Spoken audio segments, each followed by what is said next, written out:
નમસ્તે। આજે 9મા ધોરણના વિદ્યાર્થીઓને ઘણા સમય પછી આજે આપણે મળવાનું થયું છે। આજે આપણે ભારત વિશે તો કે વિશ્વની અંદર ભારતનું સ્થાન શું છે અને કદ શું છે એ માટેનો આપણો પાઠ છે 13મો, એના વિશે થોડીક માહિતી મેળવશું। તો આપણે મિત્ર જાણીએ છીએ કે ભારત છે એ પ્રાચીનતમ દેશ છે કે જ્યારે બીજા દેશની સંસ્કૃતિની શરૂઆત પણ નહોતી થઈ, એટલો જૂનો દેશ છે ને એ ભારત છે। તો કે લોકશાહીની દ્રષ્ટિએ તો કે આપણા દેશનો પ્રથમ નંબર આવે છે કે આટલી વસ્તી અને આટલી લોકશાહી છે એ કે કોઈ બીજા દેશની અંદર નથી જોવા મળતી। બીજું જોઈએ તો કે જ્યારે વિશ્વના અનેક દેશોની જે સંસ્કૃતિ છે અને અનેક દેશોની સભ્યતા છે ને એ ભારત દેશે સ્વીકારી છે। જ્યારે વિશ્વના કોઈ દેશોની અંદર કોઈ પ્રજાતિ છે એને તકડી દેવામાં આવી છે, યા સ્વીકારવામાં નથી આવી, તો ઈ દેશના લોકોને ભારતે આશરો આવ્યો છે। જેમ કે આજે આપણા દેશની સંસ્કૃતિની અંદર બીજા બધા દેશની બાબતો એટલી બધી ભળી ગઈ છે ને કે આપણે ખુદને નથી ખબર પડતી કે ભાઈ આપણા દેશની મૂળ સંસ્કૃતિ છે કે બીજા દેશની। જેમ કે ઉદાહરણ કહું તો કે વર્ષો પહેલા અરબમાંથી છે તુર્કમેનિસ્તાન છે, ઈરાક, ઈરાન, અફઘાનિસ્તાન છે, આ બધા મુસ્લિમ દેશોની અંદરથી જ્યારે ચોર લૂંટેરા ભારતને લૂંટવા આવ્યા, પછી અહીંયા સ્થાયી થઈ ગયા, અહીંયા વસવાટ કરવા માંડ્યા, અહીંયા એના ધર્મનો પ્રચાર કર્યો, તો આજે આપણી સાથે મુસ્લિમ ધર્મ જોવા મળે છે। તો એ લોકો મૂળ ક્યાંના છે તો કે ભારતના વતની છે, કોઈ ત્યાંથી આવેલા અને અહીંયા વસી ગયેલા પછી ઈ નથી, ઈ સિવાયના પણ અહીંના લોકોએ એની સંસ્કૃતિ સ્વીકારી લીધી છે। અરબની અંદર છે એ લોકો ગુરખા પ્રથા હતી, કેમ કે અરબની અંદર ખૂબ રજકણો ઉડે, ધૂળ ઉડે, એટલે આખું શરીર ઢકાઈ દે, ભાઈ ને બેન બંને કપડાં પહેરે, ભાઈઓ એવા કપડાં પહેરે, બહેનો પણ એવા પહેરે। પણ અહીંયા એવી જરૂરિયાત નથી, છતાં પણ આપણે ગુરખા પ્રથા આવી ગઈ છે, એટલે એ સંસ્કૃતિ અહીંના લોકોએ સ્વીકારી લીધી છે, એ વાતાવરણ આધારિત પોશાકો। તો એવી જ રીતે તો કે અંગ્રેજો આવ્યા, ખ્રિશ્ચિયન ધર્મ મુકતા ગયા, એની સંસ્કૃતિ મુકતા ગયા, એના રીતિ રિવાજ તહેવારો મુકતા ગયા, તો આજના લોકો છે એ જે ખ્રિશ્ચિયન ધર્મ પાળે છે, ધર્મ પરિવર્તન કરીને એ એક પણ ખ્રિશ્ચિયન જેવા દેખાતા નથી, તો આ આપણે એનો સ્વીકાર કર્યો છે। એકે એવા ગોરા છે અંગ્રેજો જેવા, એકે અંગ્રેજોની જેમ છે એ આઈના છે મૂળ વતની, છતાં પણ આપણે એને સ્વીકારી લીધા છે। જ્યારે યહૂદી લોકોને જર્મનીમાંથી જ્યારે તગડી દેવામાં આવ્યા હતા, હિટલરના સમયગાળામાં યહૂદીઓનો નાશ કરી નાખવામાં આવ્યો હતો કે ભાઈ યહૂદી જોવા જ ન મળવા જોવે જ મારી નાખી, પકડી લાખો યહૂદીને મારી નાખ્યા, ત્યારે બચીને કેટલાય યહૂદીઓ છે એ ભારતની અંદર આવ્યા અને ભારત દેશે એને આશરો દીધો। એટલે ભારત દેશે વિશ્વની પ્રત્યેક પ્રજાતિને આશરો દીધો છે, પોતાની સંસ્કૃતિની અંદર ભેળવી લીધા છે। આજે આપણા દેશની અંદર જોઈએ તો કે વિવિધ ધર્મના લોકો વસવાટ કરે છે। આપણે જોઈએ તો મૂળ તો કે હિન્દુસ્તાનમાં રહેવાવાળા હિન્દુ લોકો, ભારતની અંદર હિન્દ મહાસાગર ઉપર રહેનારા હિન્દુ લોકો, પણ આ હિન્દુ લોકોના દેશની અંદર જોઈએ તો કે ઈદ પણ ઉજવાય છે, નાતાલ પણ ઉજવાય છે, પતેતી પણ ઉજવાય છે, મહાવીર જયંતિ પણ ઉજવાય છે। તો આપણે અનેક ધર્મના સાથે જોડાયેલા છે અને આ બધાય ધર્મની સંસ્કૃતિનો આપણે સ્વીકાર કર્યો છે અને ખૂબ મોટું હૃદય રાખીને સ્વીકાર કર્યો છે। આજ મ્યાનમારની અંદર છે, જ્યારે મ્યાનમારની અંદરથી મુસ્લિમોએ રોહિંગ્યા મુસ્લિમોને તગડી નાખ્યા, તો મુસ્લિમ દેશ ઘણા બધા છે, ઘણા બધા મુસ્લિમ દેશો હોવા છતાં એ ભારતમાં જ આવ્યા, ભારતની અંદર હજી પડ્યા છે, હજી એની જવાની કોઈ વ્યવસ્થા નથી। નકર પાકિસ્તાન આખો મુસ્લિમ દેશ છે, એ સિવાયના 56 મુસ્લિમ દેશો છે, ઈરાક, ઈરાન, અફઘાનિસ્તાન છે, પછી છે તુર્કમેનિસ્તાન, ઘણા બધા છે।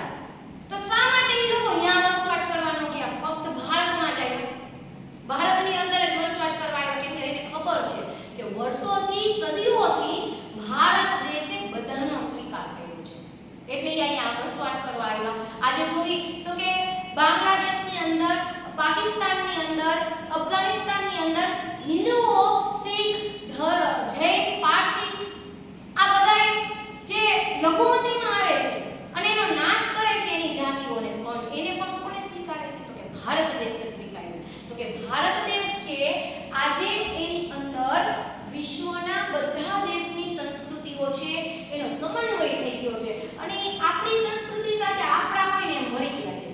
આપણે જેમ કે નાતાલ આવે તો આપણે જિંગલ કરતા હોય છે. ફ્રેન્ડશિપ ડે આવે, એક ડે આપણા તહેવારો નથી, બધા અંગ્રેજોના દીધેલા ડે છે, કેમ કે એ લોકો પાસે તહેવાર નહોતા. આપણે તો સદીઓથી તહેવાર ઉજવતા આવીએ છીએ.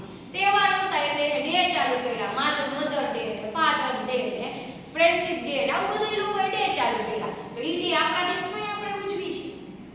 જ્યારે આ વસ્તુ બીજા દેશની અંદર જોવા મળતી નથી. બીજા દેશની અંદર જોયું તમે જન્માષ્ટમી ઉજવે છે? નથી જોવા મળતું. જોયું દિવાળી ઉજવે છે? ત્યાંના લોકો નથી જોવા મળતું. પણ ભારત એવો દેશ છે કે જેની અંદર છે બધા ધર્મ, બધા જાતિ, બધા જ લોકો છે એ એક થઈને એકરૂપ થઈને રહે છે અને એ બધું સ્વીકારે છે. એટલે આગવું સ્થાન છે ભારતનું. તો આ ભારતનું જે આગવું સ્થાન છે એની અંદર આજે આપણે વિશ્વમાં ભારત દેશનું સ્થાન શું છે એ આકૃતિ નકશા દ્વારા આપણે સમજવાનું છે. તો એની પ્રથમ શરૂઆત કરું તો કે જ્યારે આપણે જે પૃથ્વીનો આ ગોળો છે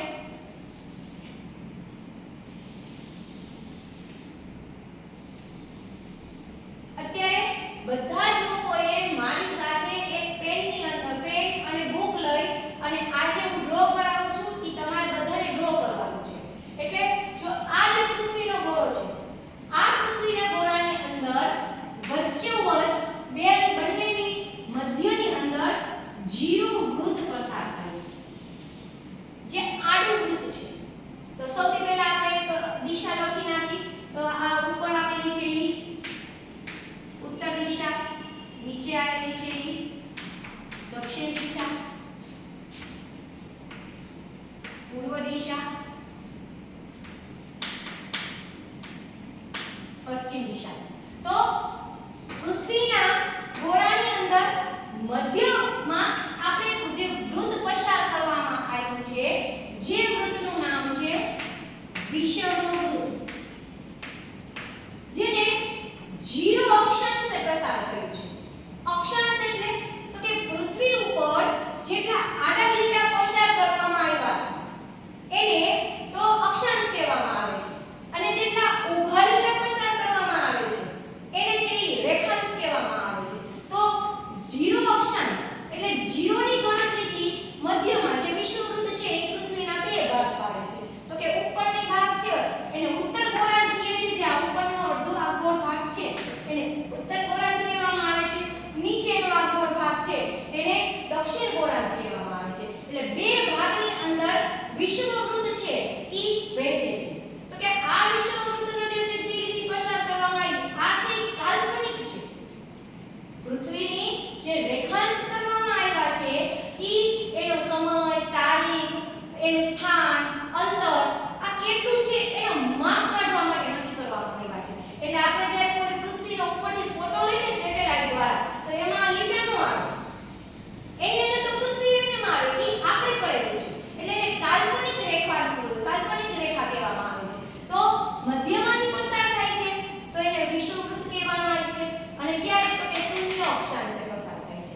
હવે અક્ષાંશ વિષુવવૃત્તની ઉત્તર બાજુ જેને આપણે કહી છીએ ઉપરની બાજુ, તો ત્યાંથી 23.5 એટલે કે 23.5 કે જે પસાર થાય છે એને કર્કવૃત્ત કહેવામાં આવે છે. વિષુવવૃત્તની નીચેની બાજુ જે 23.5 પસાર થાય છે 23.5 જેને મકરવૃત્ત કહેવામાં આવે છે. આ સાતમા ધોરણની અંદર તમારા અભ્યાસમાં આવી ગયું છે કે વિષુવવૃત્તની ઉત્તર બાજુ કેવું વૃત્ત આવેલું છે, એવો પ્રશ્ન પૂછી શકે તો કે કર્કવૃત્ત આવેલું છે. વિષુવવૃત્તની દક્ષિણ બાજુ કેવું વૃત્ત આવેલું છે તો કે મકરવૃત્ત આવેલું છે. મકરવૃત્ત, કર્કવૃત્ત છે ઈ કયા અક્ષાંશ ઉપરથી પસાર થાય છે તો કે 23.5 અક્ષાંશ ઉપરથી પસાર થાય છે. બંને આ નીચેની બાજુ પસાર થાય છે, ઈ ઉપરની બાજુ પસાર થાય છે. પછી જોવી તો એની નીચે 66.5 તો કે એની નીચે 66.5 આર્કટિક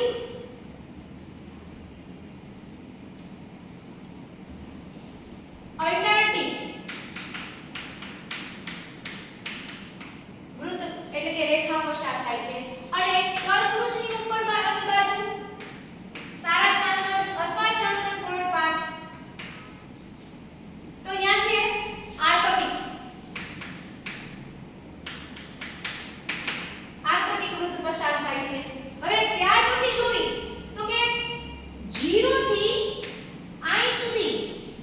અક્ષાંશો આપેલા છે તો 0 થી અહીં સુધીના જે 1 થી 1 અક્ષાંશ આપેલા છે એ કુલ મળીને 90 અક્ષાંશ છે.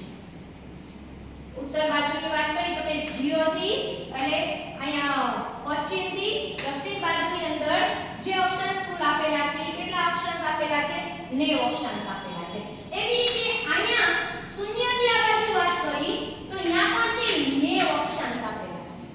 એટલે હવે આપણે એમ કે કુલ ટોટલ અક્ષાંશ કેટલા પૃથ્વી ઉપર તો આપણે આવી રીતે કરી 90 90 બરાબર તો 180 તો કે 180 ધ્રુવ પસાર થાય છે તો આ જવાબ છે ને ખોટો પડે. તો આની અંદર શું થાય તો કે 90 90 અને આ વિષુવવૃત્તની ગણતરી કરવાની છે એકની અહીંથી ક્રમ ચાલુ થાય છે. વિષુવવૃત્તને ક્રમમાં નથી લીધી કે મધ્યની અંદર વચ્ચે આવેલું એક રેખાંશ છે તો કે અક્ષાંશ છે સોરી તો કે એની એકની ગણતરી કરી એટલે કે 181 અક્ષાંશ પસાર થાય છે.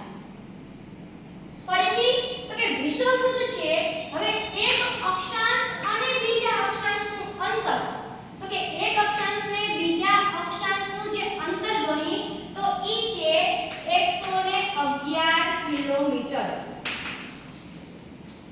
ફરીથી કહો કે એક અક્ષાંશથી બીજા અક્ષાંશનું જે અંતર આપવામાં આવ્યું છે એ કેટલું છે તો કે 111 કિલોમીટર. અહીંથી અહીંયા બીજા અક્ષાંશ સુધી 0 થી 1 અક્ષાંશ સુધી આપણે પહોંચવું હોય તો 111 કિલોમીટર આપણે ચાલીએ ત્યારે આપણે અહીંયા પહોંચી શકીએ.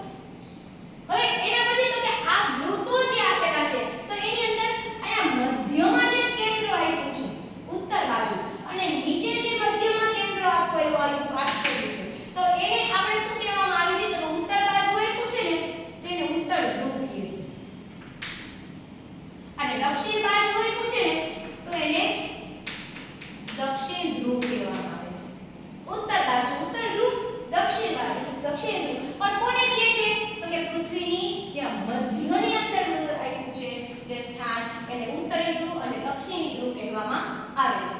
ત્યાર પછી આપણે કહીએ તો કે અક્ષાંશ છે તો કે એનો ઉપયોગ શું થાય છે તો કે અક્ષાંશનો ઉપયોગ કે કોઈ પણ દેશ છે એ દેશની અંદર જ્યારે બે અક્ષાંશ વચ્ચેનું અંતર ને આ બધું છે એ શેના માટે ઉપયોગ કરવામાં આવે છે કે શું કામ આટલા બધા આપણે અક્ષાંશો છે લાયકા તો કે અક્ષાંશનો ઉપયોગ છે એ તાપમાન માટે કરવામાં આવે છે.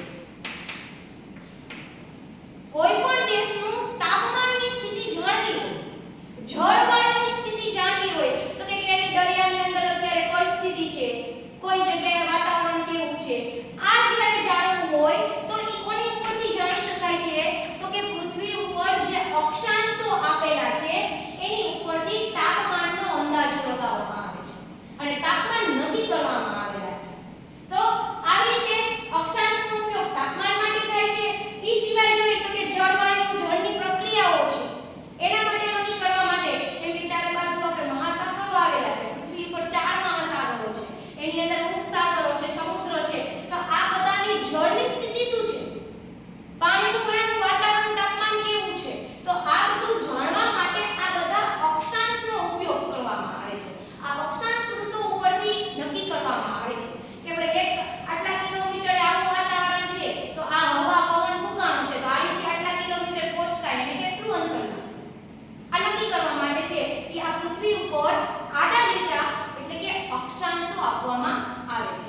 હવે અક્ષાંશોની પછીની વાત કરી તો કે જ્યારે અક્ષાંશો પછી પૃથ્વીની અંદર જે ઊભા લીટા આપવામાં આવે છે જે ઊભા લીટા છે એને કહેવામાં આવે છે રેખાંશ વૃત્તો.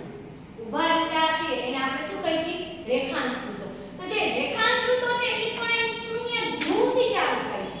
તો આ શૂન્ય ધ્રુવથી ચાલુ થાય ને તો બધા જ રેખાંશ છે ને અહીંયા ચાલુ થાય અહીંયા જ પૂરા થાય. જેમ કે અહીંથી બીજું રેખાંશ દોરાય તો અહીંયા પૂરું થાય વળી ત્રીજું રેખાંશ દોરાય તો અહીંયા પૂરું થાય. તો આવી રીતે રેખાંશ વૃત્તો છે ઈ પૃથ્વી ઉપરથી ઊભા લીટા આપવામાં આવ્યા છે અને આ રેખાંશ વૃત્તો ક્યાં છે તો કે ધ્રુવો એનું કેન્દ્ર છે. આ ધ્રુવો ઉપર એનું કેન્દ્ર નક્કી કરવામાં આવ્યું છે. હવે આ ધ્રુવો ઉપર રેખાંશનું જે કેન્દ્ર નક્કી કરવામાં આવ્યું છે તો કે રેખાંશની આપણે ગણતરી કરી તો કે ભાઈ રેખાંશ કેટલા છે એની આપણે તો કે રેખાંશ છે ને એ બે દિશામાં વહેંચાય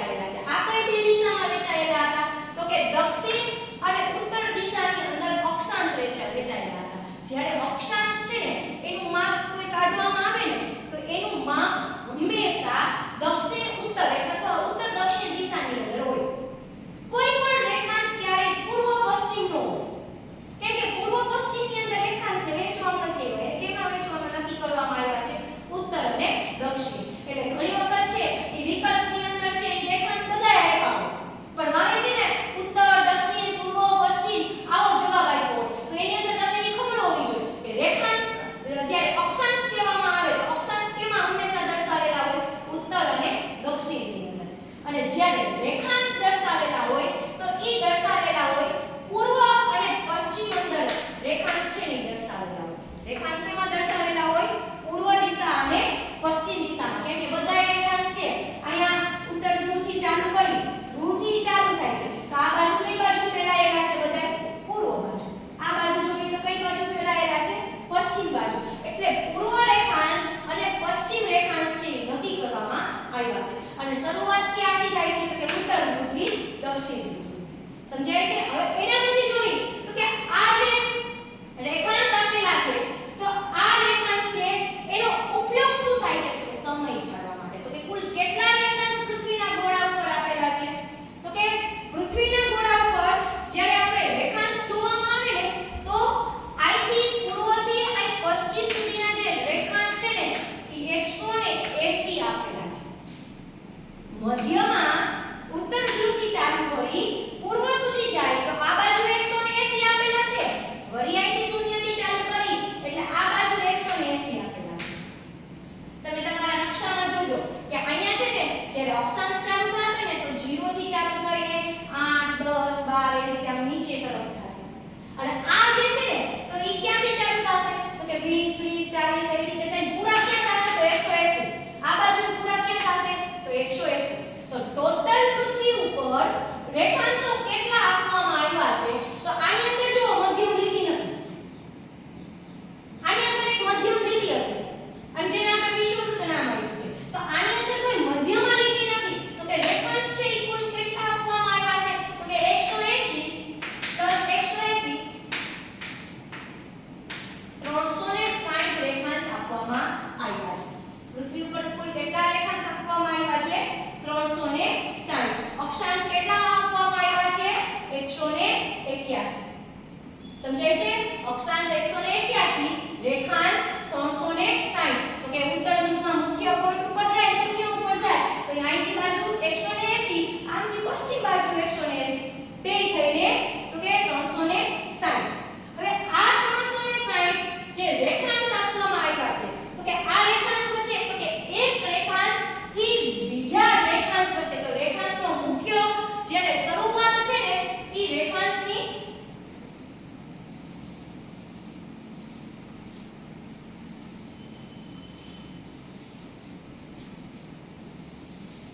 જે મુખ્ય શરૂઆત જ્યારે રેખાંશની છે ઈ 1884 ની અંદર વોશિંગ્ટનની અંદર એક બેઠક કરવામાં આવી.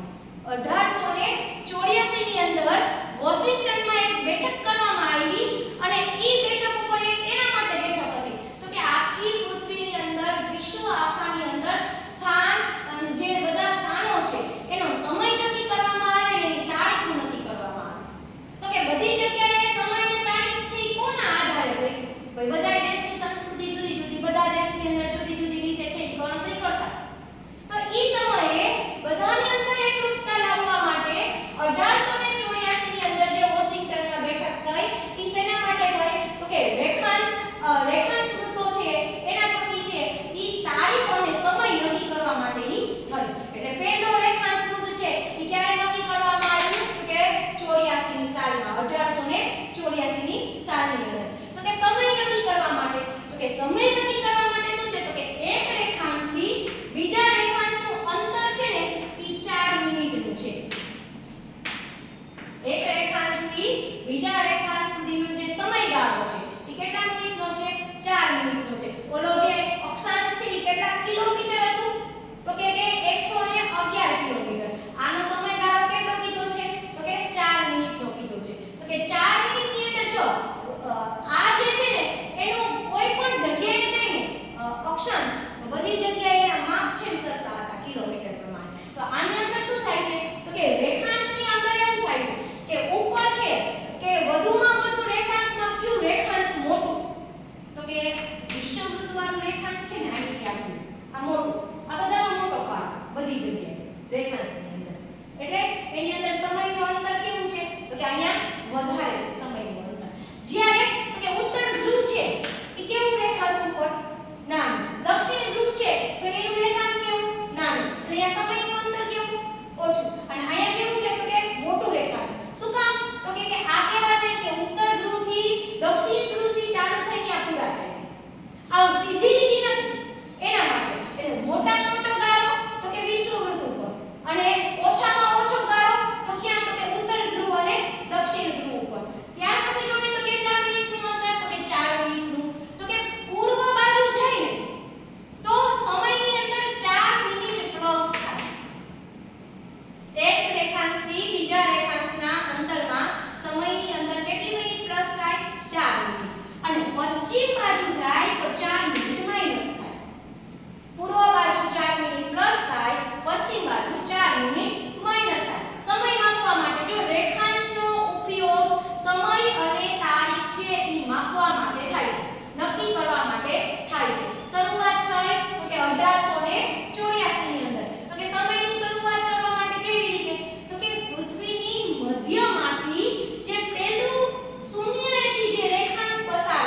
અને પશ્ચિમ બાજુ આવે છે તો માઈનસ કરવાનું. હવે પશ્ચિમ બાજુ કોઈ એક દેશ છે.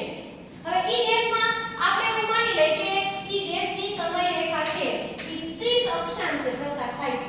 સોરી, રેખાંશે પસાર થાય છે મધ્યની અંદર. તો 30 એ પસાર થાય છે ને, તો 30 ગુણ્યા 4 3 × 12 220 અને એટલે કે 2 કલાક.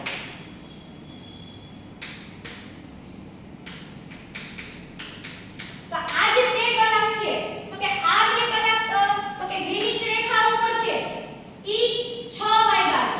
તો આ દેશ ક્યાં આવેલો છે? તો કે પશ્ચિમમાં આવેલો છે. તો 6 માંથી 2 કલાક કાઢ કરો એટલે અહીંયા કેટલા વાગ્યા હોય? 4 વાગ્યા હોય. અહીંયા 6 વાગ્યા છે, અહીંયા 4 વાગ્યા સમય. તો આ અંતર તો કે અક્ષાંશ અને રેખાંશનો ઉપયોગ છે ઈ શેના માટે કરવામાં આવે છે? તો કે અક્ષાંશ છે ઈ તાપમાન માટે ઉપયોગ કરવામાં આવે છે અને જે રેખાંશ આપેલા છે ઈ સમય અને તારીખ માટે નક્કી કરવામાં આવે છે. આજે અહીં સુધી આપણે રાખીએ. નમસ્કાર. સોરી, મારી એક શબ્દ બોલવાની અંદર અને લખવાની અંદર જે ભૂલ થઈ છે ઈ થોડીક આપણે સુધારી લઈએ. જેમ કે પૃથ્વીની મધ્યમાંથી વિષુવવૃત્ત પસાર થાય છે, એની ઉપર બાજુ 23.5 અથવા 23.5 આ બંને ઉપર લખી શકીએ. કર્કવૃત્ત પસાર થાય છે, એવી જ રીતે નીચે મકરવૃત્ત પસાર થાય છે અને જે ભૂલ થઈ છે ઈ છે નીચેની બાજુ 66.5 અથવા 66.5 બંને તમે લખી શકો. ત્યાં જે પસાર થાય છે ઈ એન્ટાર્કટિક વૃત્ત અથવા ધ્રુવ તમે કહી શકો, એન્ટાર્કટિક. અને જે ઉપર જે પસાર થાય છે, આ મહાસાગર તો ઉપરથી નામ આપવામાં આવ્યા છે. ઉપર જે 66.5 પસાર થાય છે એને કહેવામાં આવે છે આર્કટિક. નીચેની બાજુ એટલે કે દક્ષિણ બાજુ એન્ટાર્કટિક એટલે એન્ટાર્કટિકા મહાસાગર ઉપરથી અને ઉપરની બાજુ છે ઈ આર્કટિક. તો આ છે ઈ તમે થોડું સુધારી લેજો. આજે આ વિડિયોની અંદર છે ઈ આપણે ઋતુ વિશે, ભારતની આપણી સંસ્કૃતિ વિશે, ભારત વિશે અભ્યાસ કર્યો છે. પણ હવે આપણે જ્યારે નેક્સ્ટ વિડિયોની અંદર મળીશું ત્યારે તમારે બધાને વર્લ્ડ અને ભારતનો નકશો સાથે લઈને બેસવાનું છે અને ઈ નકશાની અંદર છે ઈ ભારતનું વિશ્વની અંદર સ્થાન, કદ, રેખાંશમાં